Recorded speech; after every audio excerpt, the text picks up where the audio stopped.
Hi, I'm Brittany Horton. I'm going to be guiding you through your Seesaw 101 today. Since this is asynchronous, feel free to pause the video wherever you need be. At the bottom of the screen is a tiny URL where you can access this slide deck for you to review whenever you would like. First, we're going to just watch a quick video as an intro into what is Seesaw.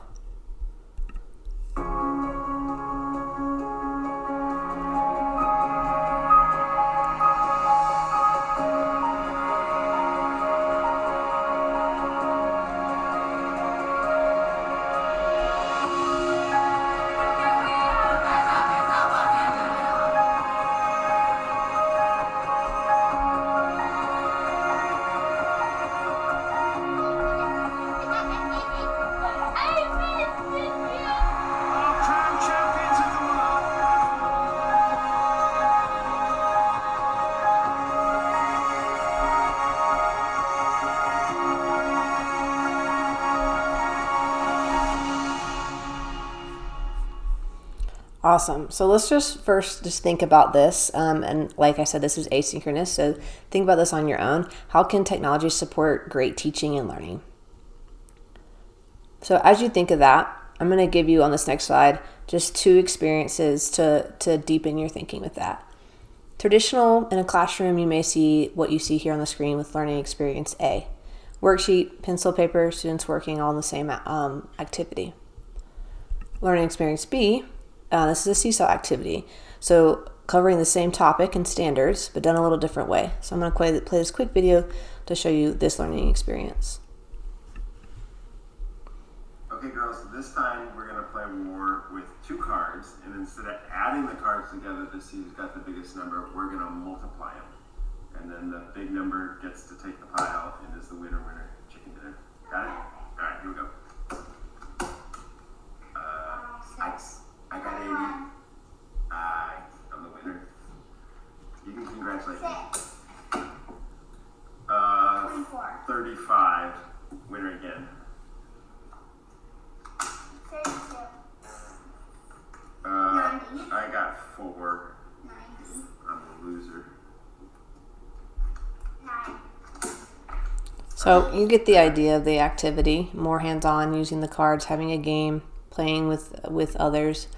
So think about those two experiences in addition to the question we start off with. But which learning experience would you prefer and why? So you should probably have like initial thoughts coming here of which one you think probably hit your learning preferences a little bit more, keep you more engaged. So looking at those two experiences, experience A with the worksheet and everybody working on the same thing, you're building those narrow skills, right? So these are some thoughts that you may have had.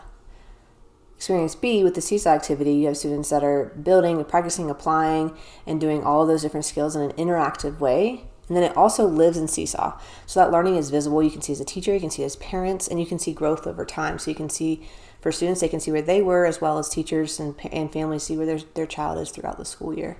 And then the accessibility. They can do this at home. They can do this at school. So learning anywhere would be another advantage with the learning experience B. So that kind of leads us into something that Seesaw can provide. So with those two things, we see that students thrive when they can actively explore new ideas and make their thinking and learning visible.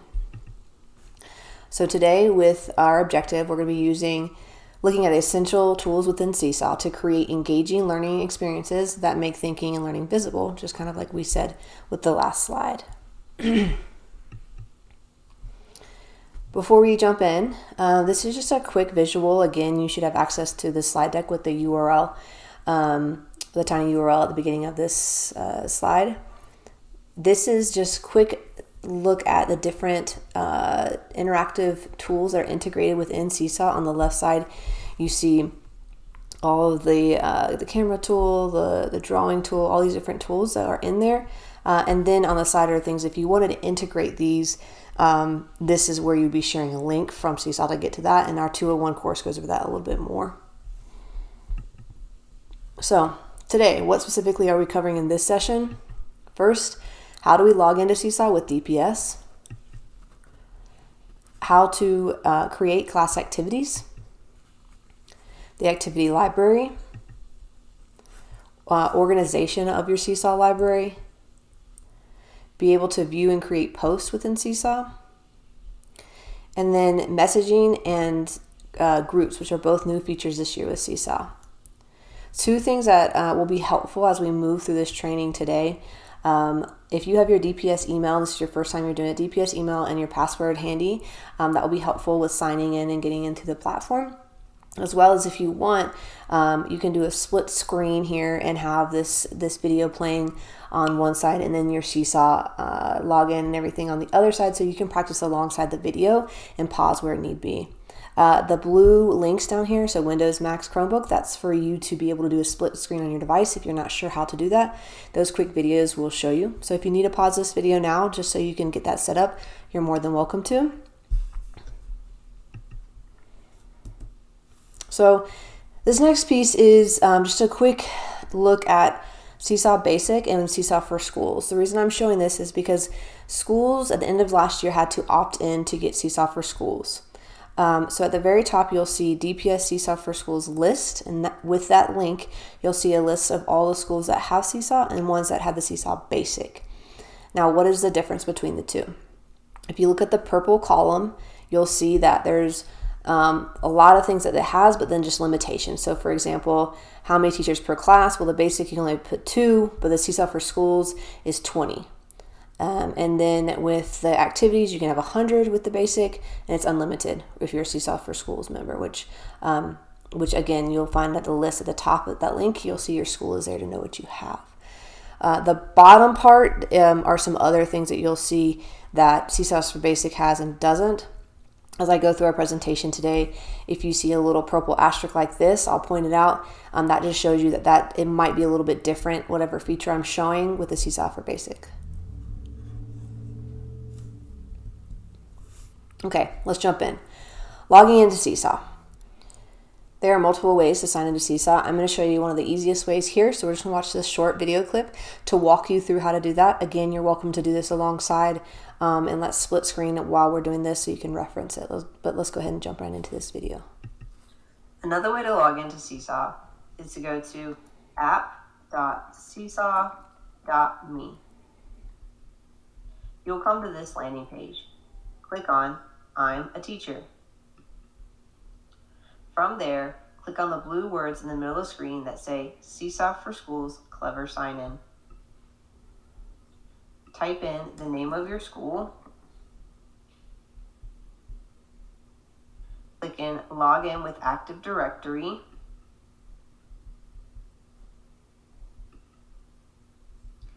Then type in your DPS username and password.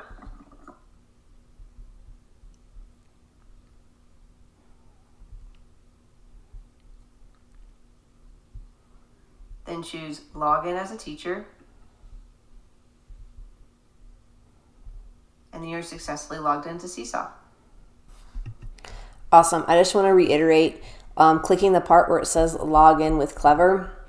So right here, Seesaw for Schools Clever Sign In is super important to ensure that you're using the correct account when you sign in.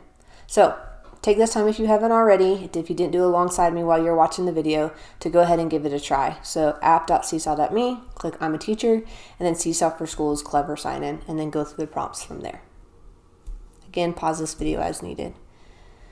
Once you get in, DPS's product integration team creates classes, adds students, and supports with the Clever Sign-In, single sign-in, with the Seesaw for Schools Seesaw account. So if you have the free account, this wouldn't apply.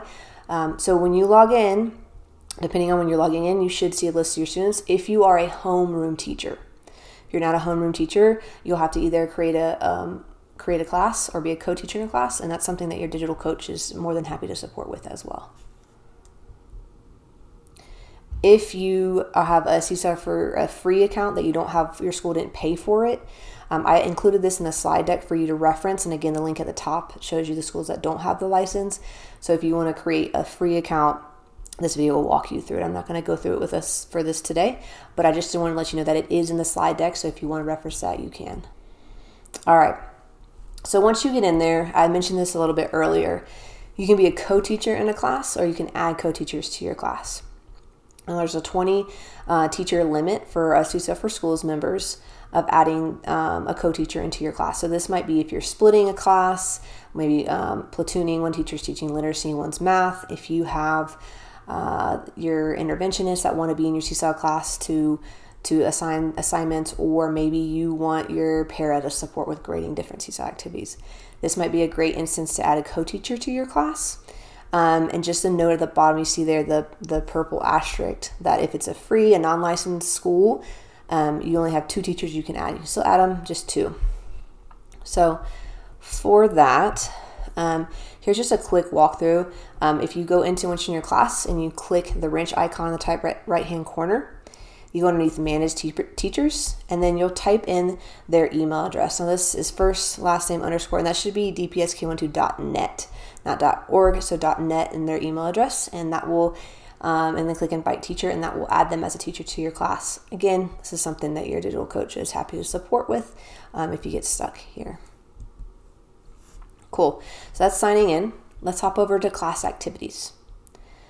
So again, you see the little asterisk in the corner. If your school is not a paid Seesaw for Schools school, then you are limited to 100 activities. So you'd have to delete some to create more.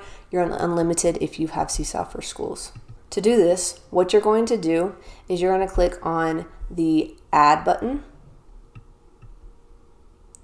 and you're going to click on Assign Activity. And then you're going to click Create New Activity with that plus sign. Again, this is a great time to be doing this with me side by side. So if you need to pause the video, you're going to do a activity name. So we'll just do sample activity. You'll type instructions for your students in the space below.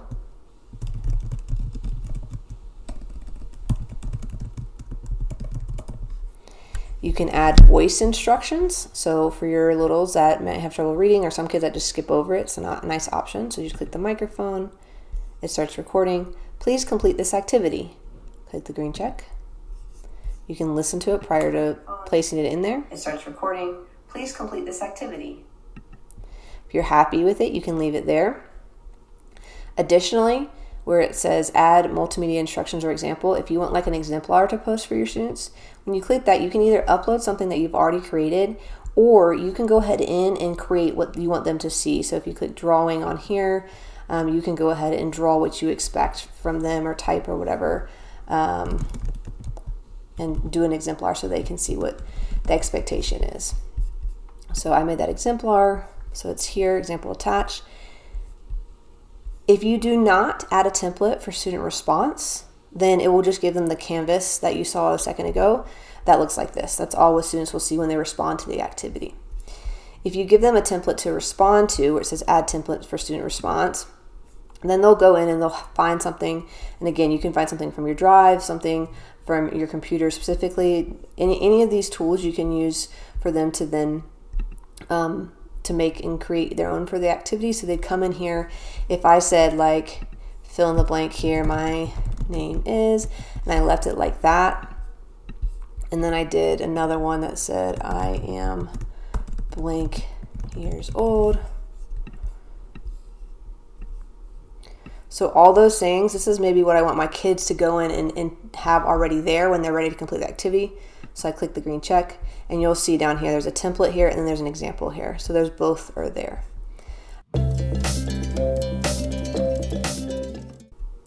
What you can do is you can add Seesaw shortcuts as well.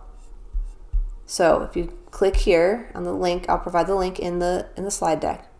All of these things will show up in the instructions with the icon if you use the colon and then the word in between. So let's do, let's have them click the check at the end. So you can see check, it has the colon, the word check, and then colon again. So in the directions, I'm going to say click the green, and then I'm just going to put colon, check, the colon again, when you are done. Okay. So that's in there now. I have a title, I have instructions, I have my one icon in there that I wanted to insert, I have an example, and I have a template for students to work with. I'm going to click save. Now you can just see, again, this is probably not one I would use, but this is just for an example here. You can see now where it said the check, where I had check, you can see the green check there. It shows up in the instructions. There's my voice instructions. So what I want you to do now is just pause this video and give that a try. I am going to leave this slide up here so that you can see it. So look to try to create an activity name like we did here, student instructions like we did here, include at least one shortcut. So that whether I put the colon in the check, here's the link you can use to get there directly. And then voice instructions and add one example. So try to add those things into when you create an activity. Again, this is practice, so you can just make it up, or if you want to make this more applicable, you can use it for a welcome activity for your students or maybe an upcoming unit you're about to do. So go ahead and pause the video, give this a try, and then we'll get back to it. Okay, so hopefully you got a chance to give the activity a try and we're able to create it and just get a little bit better feel of creating an activity for students. Now let's take a look at what does it look like for this activity from the student's view, because what you see on your teacher dashboard is different than what the students are seeing. So what the students see. When they come in, they'll have to come over to their activity tab here on the side. Now you'll notice there are 4 tabs. They're journal, activities, inbox, and skills. So underneath activities, they'll have to make sure they're clicked in that tab, and it'll get them to look like this. They'll click add response. When they click add response, that will then get them right into the activity to either respond to the template they had or get them to that working canvas where they can draw and do the different activities. For teacher's review, when you get into your Seesaw account after students have done the activity, you'll see a couple of things. You'll see notifications over here with activities. As well, at the very bottom, it says 3 unapproved posts or whatever, how many students have turned this in. And you're able to click review and look at it right through there. You'll also notice that you have all these different icons here in your dashboard as well. So journal, this is what students have already submitted and you've approved, or they submit directly in there. Activities are specific activities you design and assign to students that they are working on. Your inbox, and this is a little bit different this year because Seesaw did an update. You'll have up here, this will be notifications, and up here you're going to have your messages to go into. Skills, this was covered in the 201, but a way to grade your activities. And then lastly, the blog. Now you might not see blog because it's something you have to enable, but that is another feature, is to be able to create a blog to easily post student activities for the community. Additionally, if you're wanting to grade students' work, this is one I'd highly suggest, is to click the activity itself under your activities, and it will show you like this, how you see this orange box here. It'll have all your students' name, and you can quickly see where they are. You can see if they haven't started, you can see if they've completed, you can see if it's a draft, if they're working on it and haven't turned it in. This is a great way to just check that one assignment. Say I want to say, today I want to grade all of my writer's workshop. I would open this one up, and I would go through one at a time and use this type of way to review to go through it. And again, you just click on the activity itself to get to here. Okay, so once students turn it in, you're going to see these options. So you're going to see approve, send back, or delete. Now again, a note at the bottom, if you are not a paid school, so you don't have the license for Seesaw, then you will only be able to approve and delete. You're not able to send it back, and students won't have drafts. So let's say that here I saw that Johnny didn't do so well on one part and I want to give him feedback. So I left a comment down here at the bottom, and then I returned it. I sent it back for him to fix the turn back in.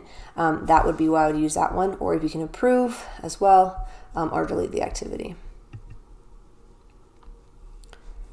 Again, this is what I just mentioned on the last slide. You can like or comment as students turn in their work. So if you just want to like so they know that you saw it, maybe this is not an activity I'm grading, but I want to do it for accountability, I might click the like button. But maybe I want to comment, make sure I give them either specific feedback on what they did well, or maybe something they need to correct for next time. You can use that comment button to do that there. And again, you can comment and then approve, or if you need them to fix something, you do comment and send back like you saw on that last slide. Okay, this next section is how your Seesaw is going to be accessible from student to student. So 2 options here. When you log into Seesaw, option 1 is going to be that your students are going to be able to see all the work that is posted in the journal after you review it. So it could be their classmates. If you review it and you approve it, then their classmates can see all of their work. You also can note that they require approval. I would highly suggest that you have this. It should be toggled on already, but leave it on to ensure that you're looking through student work before it's posted to everybody. Option 2 is that you can have it turned off where students cannot see each other's work. So it would just be a journal of just that kid's work. That's all the student would see, is only their work or any other work they're tagged in. But let's say, hey, wait, I still want the classmates to see like exemplars that so-and-so did that were so great. Or I want to see families to see it. You can enable the blog feature and post work to a blog. So let me just quickly show you that. So when I'm in Seesaw, if I want to go to my settings right here, I'm going to go over here where it says students can see each other's work. Right now, like I said, as a default, it'll be turned on.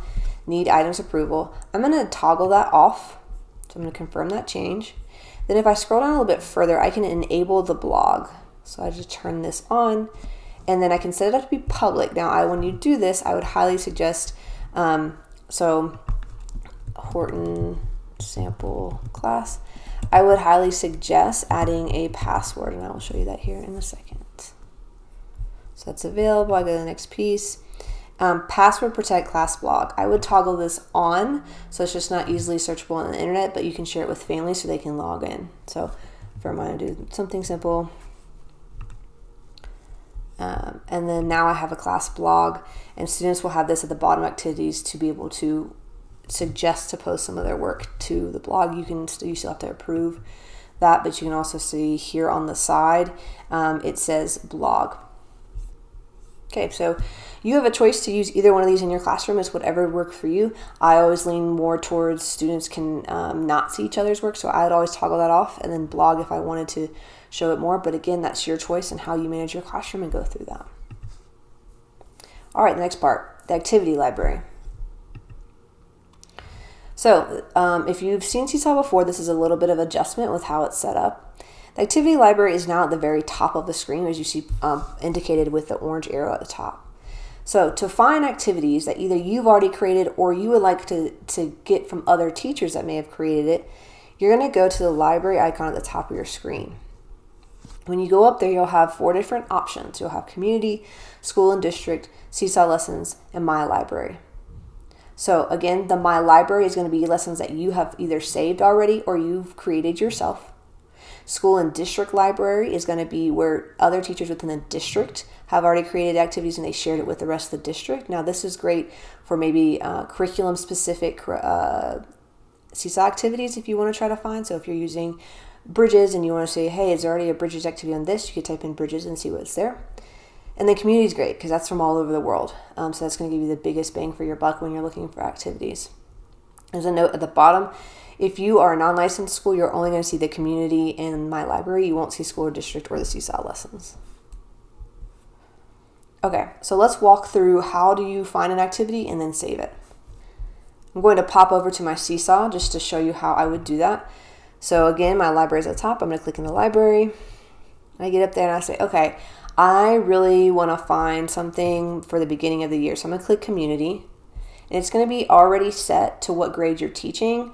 I sometimes like to change it to all grades so I have more options and let me just decide what's best for my group of kiddos. So maybe I'll do, you can see here it says back to school for all. You can click there, or you could type in welcome or whatever keyword you want to look for. So here's a kindergarten selfie. Let's say I really like this one. So I look at it, I click it, I can look through the activity, and then I say, okay, cool, I want this one. I want my kids to take a picture of themselves and practice Seesaw. The first step is to click the heart. See how it's white now? When I click it, it turns pink. That's going to be added into my library. So if you want to go ahead and just use this as it is, you can go ahead and put it right in your, assign it to students and click assign, choose your class that you want to assign it to, and then click assign to one class. And that activity as it is will go ahead and be able to be ready for students. But let's say you want to do this, but you want to add your own selfie in there as an example, or maybe you want to add more directions. If you click the 3 dots in the bottom right-hand corner, this is after you click that heart again, you'll see where it says copy and edit activity. So this is going to give me the activity, that same activity in my library, but now I can change the title, I can change the instructions, I can change the example that's attached and make it my own. Okay, and then you'll save the activity. Now, you can see my picture is next to here now because this is my example that I did, and I can assign the specific one that I did. You can also find it if you go over to my library. You'll be able to see the one that I saved. So this is the original one I saved, and the one I made a copy of and made edits for myself. So now that you've seen how to run through that, again, you're welcome to rewind, pause, do whatever you need to do. I want you to give it a try. So go ahead and search the DPS library or the community library. You're welcome to sort by grade level, look at all grades, and you can figure out an activity that will work for your classroom and whatever you're working on currently or planning on working on in the next coming weeks. Save the activity again by pressing that heart and then customize it. Go ahead and click those 3 dots, copy and edit the activity to make it fit as you need for your class. So go ahead and pause the video right now, give that a try, and then pop back in with us when you are done.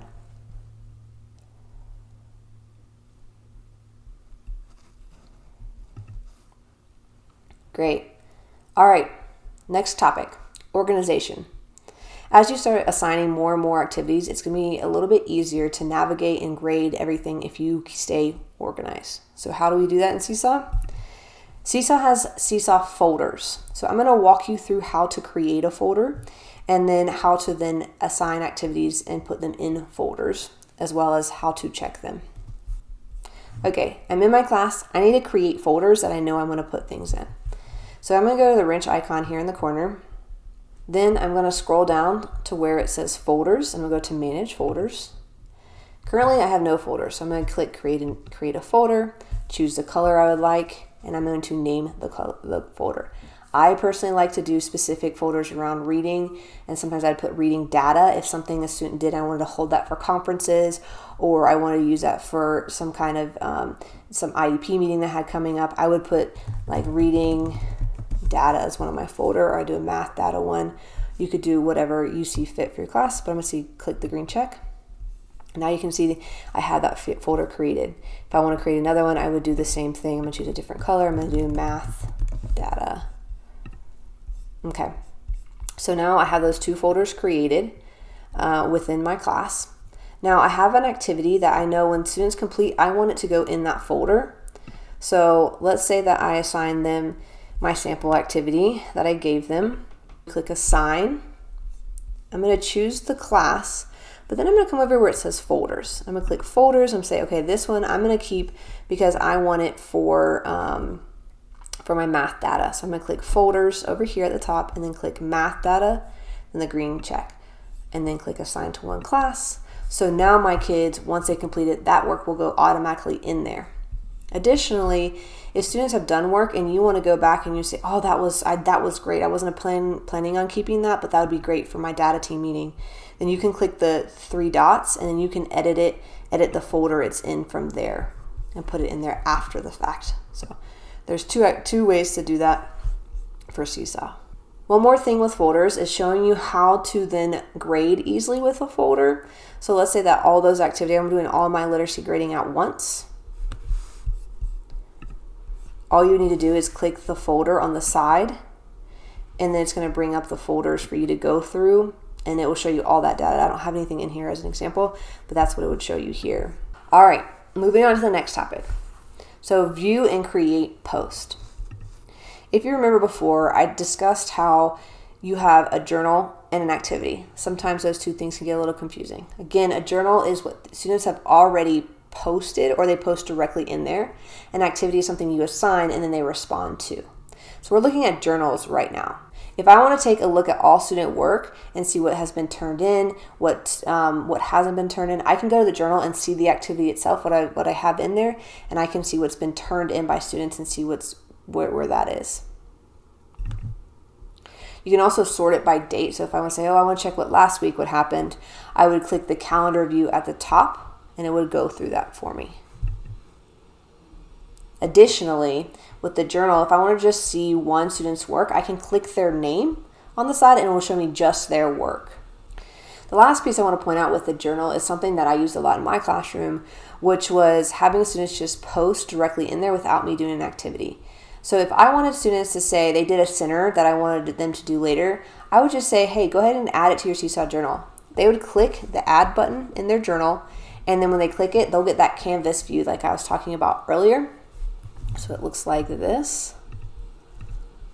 They would see this, and they could come in there and they could just take a picture. The camera would come up, they can take a picture of their work, and they can show it there and submit it, or a video or whatever they need to turn in. This is great because it takes the burden off of you of creating an activity, and you can have students just put it in for the day. So, or if there's something else like kids do it on paper and you're like, oh, I want to document this, I don't want to lose it, you could have them come in here and say, hey, go take a picture in Seesaw real fast, and they would just add it and it would go into the journal. Okay, so I'm going to ask for you to go ahead and try a post yourself. The reason we're going to be doing this is just so you get a little bit better feel of the different tools within Seesaw, of what your students will be seeing. You'll also use it as well to design activities. So go ahead and make a welcome post, or maybe so you're watching this later on through the year and you might want to create something that has to do with your unit. Go ahead and just give it a try. If you want to do this one, you can have title, facts, an image of yourself as you go through. So what that's going to look like is you're going to go ahead and click the add button. You're going to click post student work like I had just done. You'll use the camera tool to take a photo of yourself, and then you can use the canvas tools to decorate it, and then click the green check and select all students, and then you will be able to see it in the journal tab. So let me walk through that and I'll bring that back up a second. So I'm going to click add post student work. I'm going to take a picture because I'm going to do a selfie. And then I'm going to use my Seesaw drawing tool. So I have my marker here. Maybe I want to color around. Maybe I want to make my picture smaller too. You can do that. So you're just going to play around a little bit. You're going to play around a little bit with the different tools and create your post. You can add voice, you can add other images. So play around a little bit. Once you're done, click the green check. You're going to assign it to your whole class so they'll see it in their journals. Click the green check, and again, might be different based on what you're creating, but click the green check. Again, my folders are popping up so I can keep this organized. If I don't want to put it in a folder, I can just click the green check, but if I do, I can add it there. Or let's say, hey, wait, I don't have anyone for just like community building, so maybe I'll make a quick folder real fast so I can put it in a folder.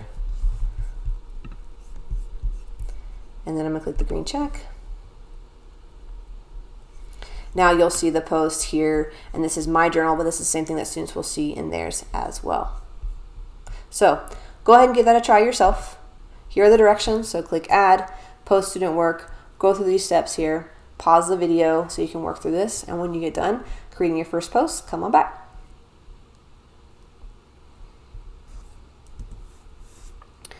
All right, Seesaw Messenger. This is a new feature Seesaw has released this year. So let's take a look a little bit closer at it.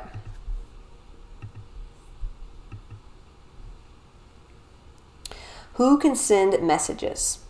So you can send messages to teachers, to families, to admin, to students. Now this is for the Seesaw for Schools license. If you don't have a license, then it would just be to families. Families can message you through this platform. You can message them. You can message a group of students through the messenger or one-on-one. Or you can do a group of parents or specific parents, teachers, all of the ones that are shown on here. How do we do this? All right, let's walk through it. I'm gonna hop over to my Seesaw account to show you. So I'm in my Seesaw account now, and I want to send a message. So I click messages at the top of my screen. You can see over here where it says create new. When I click that, it gives me two options. I can create a new announcement. So this is a one-way message with no reply. So this might be like the newsletter that I'm sending out to every family in my classroom. Or I can do a new conversation and choose a one-on-one group message that I can either have with a student or with a group of students, like I was saying a second ago. Now, something really cool about this is I'm going to do a new conversation is once I have a student in here, I can, or a parent, I can do down here with this plus sign. Let's say that my students, it's a lot for them to type. So I have like stations and I tell them 3 then me. That's when you can come ask me a question. Well, maybe they come into Seesaw and they message you a question. but gosh, typing is going to take them forever and they're not going to type it right and it's going to be hard to read. Maybe we have some kinders. If they click this plus sign, it's going to give them all those tools. So they can take a quick video. Then the student would click the green check. Then their video would be attached to the message and they just click send and it would go straight to the teacher. Remember, this is a one-on-one conversation. Students can only message to a teacher unless you set it up with a group. So what you would see and students would see is a notification over here on the side. And then you would see the messages tab at the top of the of where you'd click to get to those messages. Next is Seesaw groups.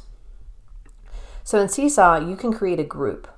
To do this, you'd go to the wrench icon in the top right corner, then manage student groups. You'd add a name to the group and you can add a little icon as well. Then you add those students. So let me show you that now. So to add my group, I'm going to go to the wrench icon in the top right corner. Go to manage student groups. If you've never created one, this will be empty. I've already created a couple. I'm going to come to the bottom and I'm going to name a group.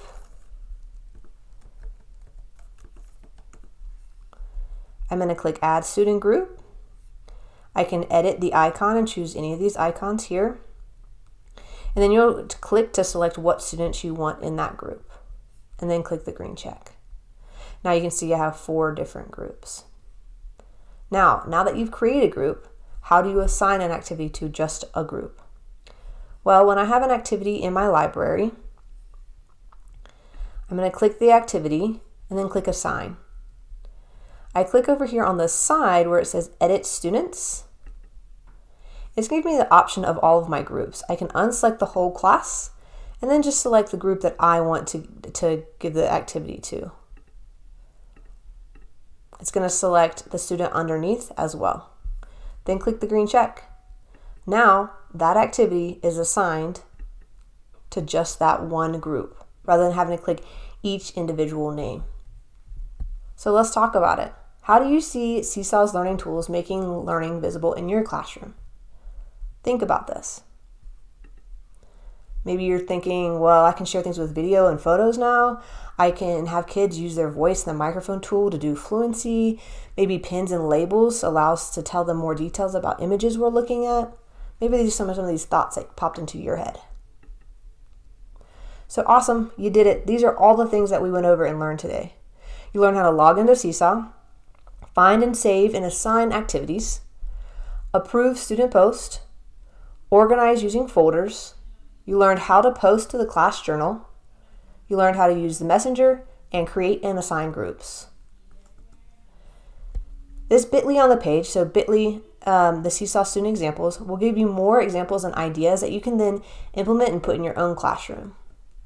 Additionally, we have our Seesaw all-in-one attached on this slide deck that you can find at the tiny URL that you see at the bottom of the page. This will give you quick resources, videos, one-pagers of ideas of just certain tools within Seesaw or how you can expand Seesaw even further in your classroom. You're done with Seesaw 101. I hope you enjoyed learning all the introduction tools to using Seesaw in your classroom. Be sure to watch our 201 video for more advanced features to learn about.